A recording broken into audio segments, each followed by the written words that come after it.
যে ইন্টারনাল কথাগুলো প্রেসে না বলে ভালো। সাব্বির রহমান কিছু হলে ডিসিপ্লিনের কথা চলে আসে। আশেপাশে কিছু লোক হয়তো বা ভালো তো দিচ্ছে না। তবে আমার ফিটনেস এখনও তো পড়ে যায় নাই। ন্যাশনাল টিমে তো এখনও তো ভাই খেলছি যে আসলে স্বপ্ন তো সবাই দেখে।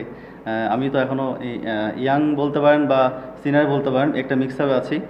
তবে আমার ফিটনেস এখনও তো পড়ে যায় নাই, যে এমন না যে আমি ন্যাশনাল টিমে পড়ে গেছি এমন। দু একটা জিনিস বলে ভালো খেলতে পারি, তাহলে নির্বাচনটা হয়তো বা যদি আমাকে সুযোগ করে দেয় অবশ্যই খেলবো, কামব্যাক করব। বাট আমাকে আমার প্রসেসটা ঠিক করতে হবে। আমি যেভাবে প্রসেস করি, আমি আমার মতো প্র্যাকটিস করি। মিরপুরে হয়তো বা করা হয় না, হয়তো দেখেন না তাই। বাট আমি রাজশাহীতে প্র্যাকটিস করি, নিজের খরচে নিজের জিনিসে প্র্যাকটিস করি, রেগুলারলি প্র্যাকটিস করি।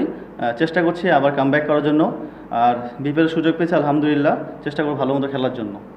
ছোটো থেকে তো হ্যান্ডলিং করতেছি ভাই, আসলে সব কিছু মিলে বড় হবো কীভাবে, নিজেকে কীভাবে সামলাবো। যেটা কোচের সাথে কথা হয়েছে আমার, হয়তো কোচকে আমি বলেছিলাম যেটা আমার ফ্যামিলি ইস্যু ছিল। হ্যাঁ, উনি হয়তো বা বুঝতে পারে নাই।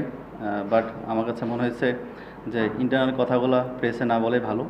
আর যেহেতু সাব্বির রহমান কিছু হলে ডিসিপ্লিনের কথা চলে আসে, আমি চেষ্টা করছি ঠিক করার জন্য। বাট আশেপাশে কিছু লোক হয়তো বা ভালো তো দিচ্ছে না, বাট পুশ করছে আমাকে। বাট টু বি অনেস্ট, এটা নিয়ে আমার তো বেশি ওয়ারিড না। আমার কাজ হচ্ছে খেলা, পারফর্ম করা, সেটাই করছি ইনশাল্লাহ। না, অলওয়েজ ভাই, ইনিংসটা আসলে আমার জন্য খুব একটা কনফিডেন্স বিল্ড আপ করছে নেক্সট ম্যাচের জন্য। বা টিম জিততে পারে নাই, এটা আসলে লাভ নেই আমার ইনিংসটা। যদি ম্যাচ জিততাম, 20 রান করতাম, লাভ ছিল।